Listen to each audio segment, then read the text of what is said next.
Saya ingin ke Dr. Nova menjawab pertanyaan tadi akan seperti apa psikologi forensik ini dilakukan, mulai dari mana bergeraknya, karena informasi yang berseliweran di media sosial begitu banyak sekali, Dok.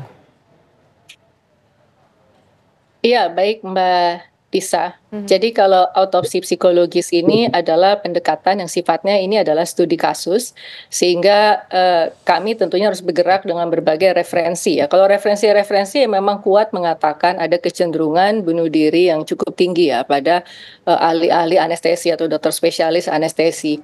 Dan bahkan salah satu referensi yang kami baca gitu ya, metode bunuh diri yang justru digunakan oleh dokter anestesi adalah menggunakan obat-obatan anestesi, terutama seperti propofol. Nah, yang juga cukup mengejutkan adalah means atau alat ya, alat yang digunakan untuk bunuh diri. Ini kan sebenarnya yang harus dicegah, yang harus dijauhkan dari seseorang yang mempunyai tendensi atau mempunyai perilaku bunuh diri, supaya ide tidak menjadi tindakan atau percobaan. Nah, jadi ini justru pengetahuan yang mendalam dokter-dokter anestesi tentang penggunaan obat-obat tersebut ini justru malah menjadi sesuatu yang membahayakan, apalagi kehidupan dokter-dokter spesialis anestesi cukup mempunyai stres yang signifikan. Nah, sehingga akhirnya polisi harus rule out. Polisi harus rule out bahwa ini adalah bunuh diri. Dari situ baru kami bisa bergerak. Saya sudah mendapatkan surat penugasan. Jadi saat ini kami sedang melakukan ethical clearance tentunya.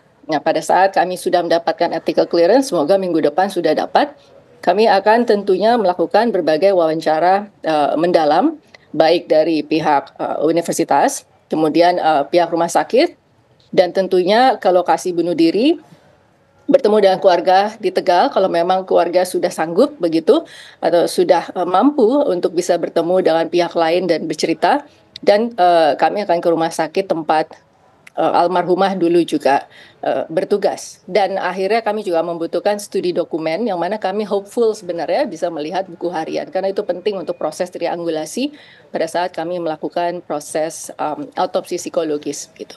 Baik, kita langsung ke Dr. Telogo. Dr. Telogo, kami ingin tahu upaya dari ID Jawa Tengah. Apakah sudah menelusuri dari Rumah Sakit Karyadi, kemudian siapa saja individu yang pernah berinteraksi, khususnya para senior dari korban ini? Dr. Telogo. Baik, terima kasih. ID wilayah Jawa Tengah tidak memiliki kapasitas untuk melakukan investigasi hal kasus tersebut. ID Jawa Tengah hanya membela anggotanya jika memang ada kasus-kasus perundungan. Dan sampai saat ini tidak ada laporan ke ID baik cabang maupun wilayah Jawa Tengah terhadap kasus-kasus perundungan. Ya, Dok, lantas jika demikian ID memang merasa tidak memiliki tanggung jawab atas peristiwa ini kalau tidak ada laporan, bagaimana ID Jawa Tengah merespon mengenai seorang dokter muda, dokter PPDS yang kabarnya meninggal karena bunuh diri, dugaan sementara bunuh diri karena adanya perundungan ataupun bully di lingkungan tempat ia bekerja atau melakukan PPDS, Dok? Baik, ID wilayah Jawa Tengah akan mendukung upaya pembuktian dan investigasi yang sedang dilakukan aparat hukum yang berwenang tersebut. Sebelum memiliki hasil, maka ID wilayah Jawa Tengah tidak bisa membuat pernyataan. Baik, tapi selama ini dari di Jawa Tengah memang pernah mendengar mengenai perundungan dari senior ke junior, ada beban kerja yang tinggi dan juga uang pungutan nggak jelas untuk kebutuhan pribadi seniornya. Dr. Telogo. Sampai saat ini belum pernah ada laporan dari anggota bahwa dilakukan perundungan terhadap PPDS. Sedangkan di ID memiliki bidang BHP 2A, yaitu membela anggotanya jika ada hal-hal semacam tersebut. Ya, Dok, ini kan almarhum sudah meninggal dunia, tidak mungkin juga almarhum untuk melaporkan begitu. Lantas apa yang bisa dilakukan ID sebagai Ikatan Dokter Indonesia melihat peristiwa yang kita lihat cukup tragis, dokter bebannya berat sekali, kemudian ketika menuntut ilmu, kemudian sambil mengabdi juga di rumah sakit, mungkin ada hal-hal yang dirasa memberatkan dirinya secara psikologis. Apa yang bisa dilakukan ID? Apakah ini akan menjadi concern ID juga? Baik, pasti ID akan concern hal tersebut agar tidak terjadi terulang kembali. Salah satu adalah mendorong upaya pendampingan kesehatan mental, terutama di anestesi. Anestesi itu kan membutuhkan kecepatan dan ketepatan waktu, sehingga stresornya juga besar. Itu bisa dimaklumi jika kelelahan fisik dan mental itu bisa terjadi. Maka ID memberikan usulan agar membentuk tim trauma center dan evaluasi kesehatan mental yang dilakukan secara periodik yang selama ini belum dilakukan oleh.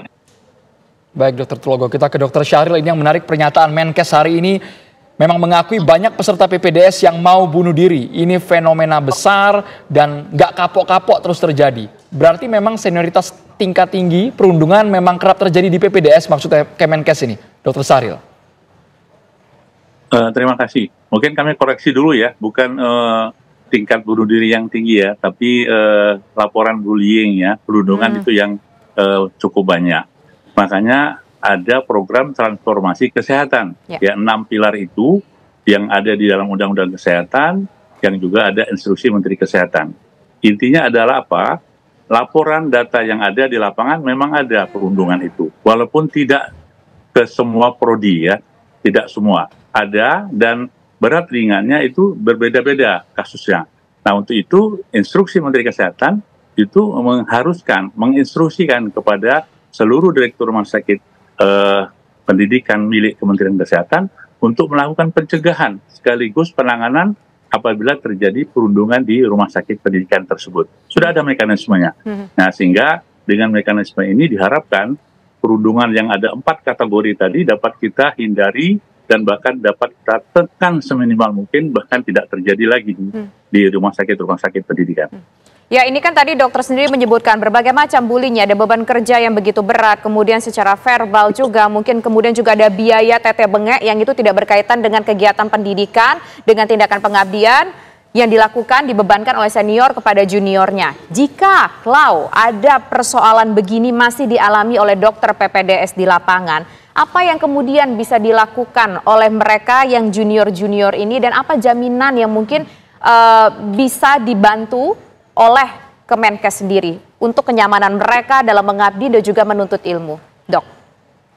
Ya, dalam era transparansi ini, Kementerian Kesehatan melalui instruksi Menteri Kesehatan tadi membuka situs dan kanal-kanal ya, berupa laporan, informasi dari peserta didik, dari siapapun yang terkait dengan pendidikan kedokteran ini melalui channel ataupun situs yang sudah kita buat. Dijamin kerahasiaannya dan dijamin dilindungi hukum. Jadi tidak usah takut apapun yang dilaporkan. Nah laporan itu silakan dilaporkan. Tadi kan ada yang verbal, kemudian ada yang tertulis, kemudian ada yang juga yang lain, yaitu contohnya beban kerja, kemudian ada pembiayaan di luar macam-macam tadi, itu silakan dilaporkan dan akan ditindaklanjuti oleh Inspektur Jenderal Kementerian Kesehatan.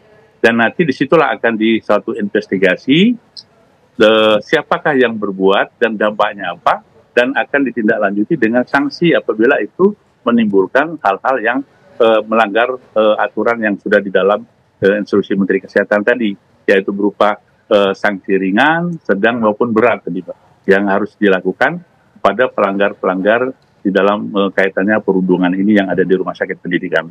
Baik, kita ke Ibu Novarianti Yusuf. Ini kan masih diselidiki pemantiknya apa, tapi yang menarik adalah pernyataan dari Universitas Diponegoro yang menegaskan tidak benar itu ada perundungan yang dialami oleh korban. Apakah dirasa sudah tepat pernyataan tersebut sebelum buktinya dikumpulkan, Bu Noriyu?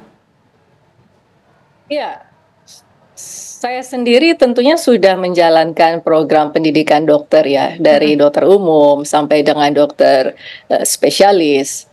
Memang kita ini harus bisa memperjelas batasan antara mana yang dikatakan proses pendidikan dan mana yang sebenarnya itu sudah masuk dalam perundungan. Karena batasnya ini kadang-kadang terkaburkan ya. Nah ini yang saya rasa paling bahaya pada saat kita menggunakan dalih seperti oh this is character building.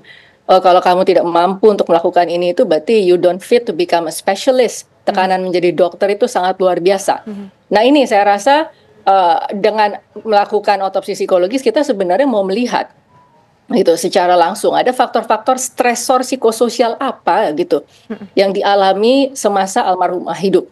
Itu ada stresor psikososial apa? Tentunya di lingkungan sekitar dia berada dalam keseharian almarhumah berinteraksi.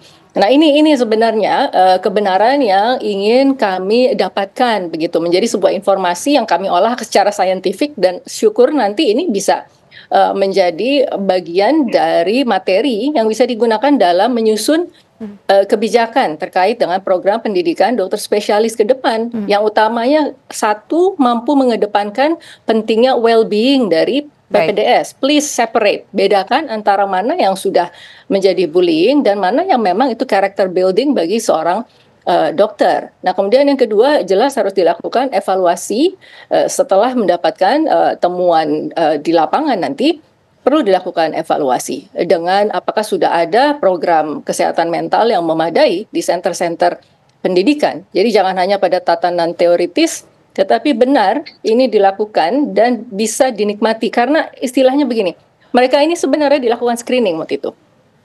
Tetapi banyak sekali yang tidak mau dilakukan tindak lanjut karena khawatir kalau ada hubungan dengan mental illness atau punya masalah saja yang terkait kesehatan jiwa, mereka akan terstigma. Dan bahkan mereka akan dinyatakan, you don't fit to become a specialist, you don't fit to become a doctor. Gitu. Padahal seharusnya gangguan jiwa ini kan tidak boleh lagi terstigma seperti itu. Nah ini maksud saya justru alih-alih kita mau memeriksa secara mental kesehatan dari calon-calon dokter spesialis yang akan menyelamatkan bangsa ini, justru mereka dalam posisi menjadi superhuman yang tidak bisa menjadi manusia. It's unfair. Padahal tekanan mereka sangat besar. Begitu. Baik, terima kasih Dr. Nova. Terima kasih juga Dr. Muhammad Syahril dan juga Dr. Telogo yang sudah bergabung bersama kami. Selamat sore semuanya. Ya, selamat sore.